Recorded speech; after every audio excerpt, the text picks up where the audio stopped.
we go into the main event of the evening, the Stadium Stampede match, the first ever. This is from the TIAA Bank Field, Jacksonville Jaguars Arena.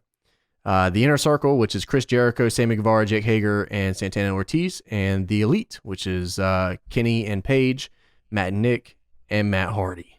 Yes. Wow, what a match, man. There's so much to talk about with this match. I don't even know.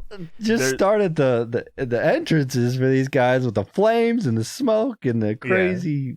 Oh, they did like the football intro for all introducing all the players to the teams. I wish the Elite had football jerseys as well. I thought that's what they were doing, but honestly, I liked it that the Inner Circle did because it's such a fucking Jericho thing. Oh my god! I think it makes them feel like obviously the Elite are like a group too, but the Inner Circle are more of a group than Elite. Yeah, absolutely. Oh, absolutely. They've had all their issues, and Matt Hardy's there. I think it worked out. Yeah. The little football outfits, they had their numbers, and they're trying to explain the numbers. All the numbers have meaning, but I guess no one ever told them the meaning for half of them, so they only know two of them. The one was Hager's number was his college football number or some shit. Yeah, Jericho or something's has a number of years or something. I don't know. It was just and then they gave up. There was this awkward silence. Okay, whatever. They had the Jacksonville Jaguar cheerleaders there cheering them on. I was like, okay, and this is JR's favorite part of the match. My God, yeah. I was gonna say. Going nuts, dude. Yeah, so they start off early, right? And it's they're just kind of brawling, and I was like, oh, okay, this is what this is what we're gonna get. That's cool. Pretty dope. Of course, that ain't even a fucking start of it. No, we don't even get near that. So Matt obviously has his ribs hurt, right?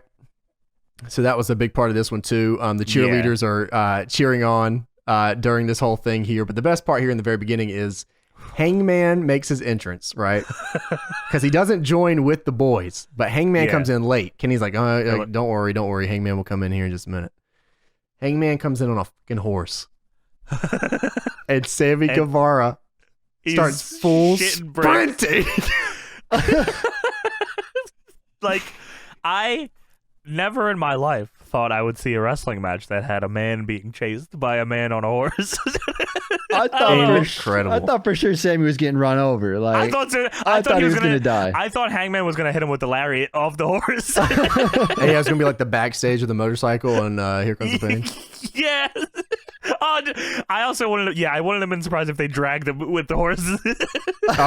Tied him up and dragged him around with the horse. Holy, that would have been crazy. God, man, this match is incredible.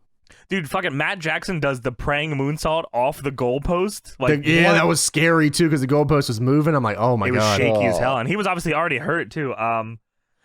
Then Hangman was searching for Sammy on the horse, and then he gets off the horse. And he says, "Stay," and he goes to the bar. Cool. I thought that was gonna be it for him too, and I was like, oh, cool. So he goes to the bar, but dude, oh my god, yeah, ain't even half of it. Santana and Ortiz hit a double powerbomb through a barricade on Kenny, which was pretty nasty. Yeah. And then they go to the pool. Dude, I don't know what I thought this was going to be, but when I saw the pool, something hit, I was like, if they do Lake of Reincarnation spots here, I'm going to lose my mind. And that's what we got. But a little... just before Hardy and I believe it was Santana are fighting in the pool, and Santana's looking at Ortiz, and he's like, "What are you doing?" And he's like, "I can't swim." It's this small, 3 feet of water. It's shallow water. And he's he uses the ladder to climb down slowly to get into the pool. This ruled. I love this a lot. And they start, beating on Hardy. They dunk him under the water, and there's a shot underneath, from the side, and you can see Matt Hardy throwing up his gang sign. He's gang affiliated. He pops back up as Hardy Boys Matt Hardy. They dunk him back under. He's throwing up the There's a lunatic. He comes back up. Yeah, he comes back up. It's fucking Matt Hardy version 1, which is my favorite Matt Hardy. They show up the Matt facts. They called it the matter of fact. I said, damn, this is crazy. I forget what the fact said on it. Shit, I wish I wrote that down. But it was just great. Then I think they dunk him back under one more time, and he comes back up as just Damascus or whatever. Then Hardy starts beating him up. He backdrops like he does a backdrop on Santana onto Ortiz, like through a table, I think it was. Yep. Yeah, yep, there was to a table. Ortiz was on the table, I think. And they also like there was a big bell there, and he rung that and like fucked Ortiz's shit up. Well, they He was got doing the Devon cell or whatever. yeah, the convulsing. Yeah. Yeah, when Ortiz got out of the water, he had a little buoy. Someone threw him a little buoy to get him out of the water. Baba Booey? Yeah. I was sure Matt Hardy gets a wheelchair and he sits Ortiz down it and he says, "I must confine you to this chair of wheels." And he starts duct taping him to this wheelchair. Why did he sound like Cornholio? Because Matt Hardy, when you think about it, is Cornholio. He just gets a little hyper and he turns into Damascus. I must conform you, Cornholio. I am Matt Hardy. I thought for sure he's going to push him down the stairs in the wheelchair. Oh, the Brock Zach Gallen spot? Yeah, that would have been crazy. That all would've the been way insane. down to the field. And he also he throws Santana into the ice box and like shuts it, and he says, "This is gonna help your inflammation." This dude is a lunatic, dude, a complete He's maniac. fucking crazy. And then, Pulse, I want you to talk about the bar fight. Oh my god, dude, how crazy was this? So Oh my Jake God. Hagar is running around trying to find. He's like, "What the hell is going on? Where did this man go?" He sees the horse in the hallway. He's like, "Oh, okay, so I guess he went this way." So he goes towards the bar. You know, Hangman Page is chilling, drinking. I think he's got some Jack Daniels over there taking some shots. You know what I mean? Going crazy.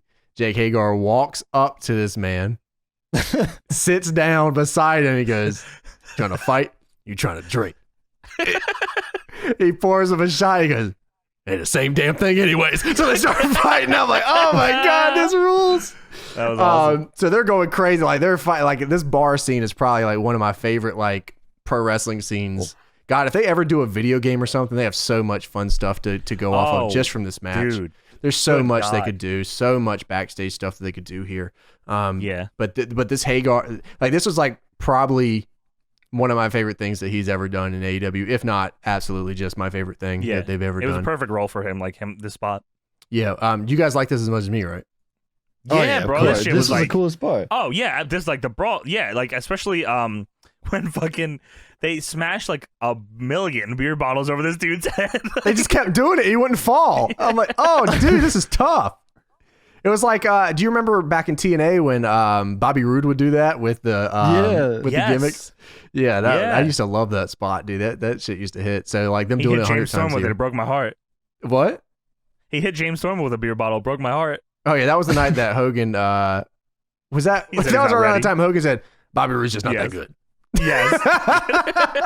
Interesting time there. Yeah. So, anyways, Hagar and my man Hangman are fighting in this bar here. They do the John Wayne bar slide spot, which was so good. Oh my god, That was awesome. You knew it was coming, and like it was as Yeah. cool as you could fucking make it. Honestly, I really like that. So after that, Kenny Omega comes into the group here. He's like, "Oh, hello," and he comes and starts fighting off against my man here, Hagar. And they do this spot that we were talking about, where it's like this makeshift buckshot lariat where Kenny like bends over, and then he does a flip like a resorte over Kenny's back, and then hits him with the lariat over the table, and it was so dope. It's Hangman is like he's like a freak of goddamn nature. This guy, like I don't He know is, what the dude. fuck. I don't even know what to say about this guy other than like he's amazing. Crazy. Yeah. So after that, they did a little toast. Hangman had hard liquor and Kenny had the milk. The milk, and then he actually got the milk in the shot. He said, fuck it. Let's do the shot anyway. That ruled. I love this. Which I saw the milk immediately. I'm like, God, I wish Kurt Angle was here. God. If they could, I wish he wasn't like, I wish that he wasn't like, legend contract or whatever with the WWE. Because like, they could have had him like just show up with the milk and take a shot with him. It would have been just a fun little thing for them to do, and I would have lost my mind. Kurt's on NXT next week, I think. Yeah, that's what I'm saying. What a shame. He's he a could ref. Yeah, exactly. What a shame. He could have been here doing the milk spot, and that would have been 100 times cooler. We cut back to the field, and oh my God. Yeah, Matt starts hitting the Northern Light suplexes on Sammy. I was so happy that I was like, please please cut away and make it look like he did it across the whole field. I mean, and they did in BT 200 they did a little bit of in the this, backyard. but they did way more. 100 yards. 100, and he spiked Sammy after it. Oh, he took the RVD bump. That's right. Yeah. That ruled. And like, I think Shivani legit popped for this. He's like, he did 100 yards. And then fucking he's like celebrating, and Rick Knox throws down the fucking flag on him. He says, "Red flag." They super kicks.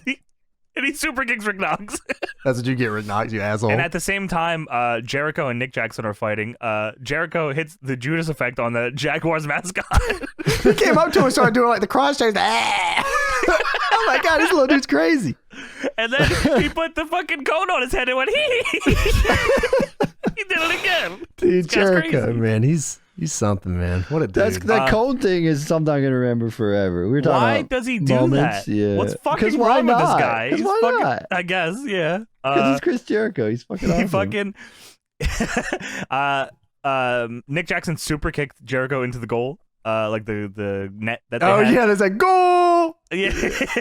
And then Jericho, I think, pinned Nick Jackson off of something, and it was a 2 count, and Jericho threw the flag, and he challenged it. They had to go to a replay for the pin. Oh, yeah, and Aubrey was like, you shouldn't even be in here. Yeah, he had to go to the replay booth, and she says, no, it was a fair play. He says, you're a shitty referee. And then afterwards on Twitter, he kept it up. She posted the thing. She's like, see, I have a shirt that says, that was a 2. He said, it's a shitty shirt for a shitty referee.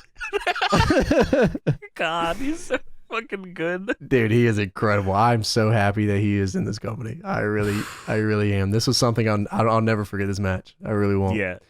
This is like an all-timer. So, yeah, they do a spot where they set up Jericho on a table, and then Nick Jackson fucking does a sprint down the fucking 300 stairs, and then Stadium stairs, and then does a splash that was actually a really long ways away. Yeah, it looked pretty stiff too. Like the table did not give on them. That was rough. So after they do that spot, Hangman comes in. He's been drinking. He has the line marker, and he used the line marker on Jericho, went right through his fucking nuts. Just over his face. That ruled so much, dude. And then they did it again. Oh my god. They did it again. This is maybe one of my favorite visuals in pro wrestling ever, was Sammy looking up and then it pans over to Matt Hardy and Kenny Omega in the golf cart. Dude, like, how much crazy shit happened in this match? I popped so fucking big for that shot of him looking horrified as he notices what's going on here, and Matt and Kenny are just staring at him, and Kenny slowly slides out of the side and he points at him and they start chasing him. I love this so much. God damn. So much. So Sammy gets chased by the golf cart again. He actually gets away. So they get out of the golf cart and chase him down. They're on top of this box, and it's so, like, they're all wet because Sammy got woken up by sprinklers. Sprinklers. Yeah, and he's like, I think I won this last man standing match. No, this is not a last man standing match. So that's when he got chased by the golf cart. And then they get on top of this box, and dude, oh my God, I was so scared because, like, they were slipping all around and you could hear them slipping. Yeah. I'm like, oh my God, he's not going to do a one-wing angel at this box, is he? So they get him on top of the box, and then Neo won. I'm guessing Neo Vanguard 1 here, which is the new one, comes in to distract Sammy Guevara, and that was a pretty cool spot. And then, dude, what a sentence! How fucking nuts was this? What even like obviously it was like a safe enough landing, but like the replay was so crazy. It was like I feel like the alternate angle they used from like the side looked even crazier than the top down one. He takes the fucking one-winged angel from the seats all the way down through this fucking just mess of bullshit. Like, I don't even know. The replay was, you have to see the replay because the camera angle they got for that was like, dude, that was like 20 feet in the air. Sammy Guevara. It was like a free fall. Like him and Hangman, like, I can't wait to see how their futures are. Like, they're the future of this shit, bro. Like, yeah. Everyone in this match will go down. I mean, this match will go down forever. This is This is an all timer, and it's not even close. Unbelievable all timer. Yeah, this is like how long was it? I don't even know. It could have gone on forever, and like I would have been okay. I would have been happy with that too. It's just like I felt this like it was the match perfect time. this is like the epitome. This paid off so many little things that like if you've been watching, like you were like paid back for being loyal to the company and knowing like all this shit. Like there was so much little shit in this that was like just everything hit here for me. This hit on all cylinders for me. This is like you said, an all fucking timer. It went 34 minutes. Didn't even feel like it. No, I wish it would have went a fucking hour. I wanted more when I was done. I was like, I want more. Yeah, it was like 11:45. I was like, damn, they could have got 15 more out of this. Here, Kenny Omega hit Sammy, the One Winged Angel, and then he went for the pin, and then Aubrey grabbed a ladder and then climbed up the ladder to make sure she could see the pin, which is awesome. And then they get the pin. Omega pins Sammy. The Elite are victorious, and then they Gatorade dump Kenny Omega. Yeah, that was cool. I was like, I can't believe they even put the little thing in there. That was dope. That's what I mean, man. There's so much little stuff that they like just get perfect. It just fuck this match ruled, dude. Yeah, the last hour and a half of this show was perfect. Yeah. It was literally perfect. It couldn't have gone any better. So I was super happy with this show. I think it was they don't do many pay-per-views every year, so like when they do pay-per-views they have to hit, and even without an audience here, I think this was definitely a hit.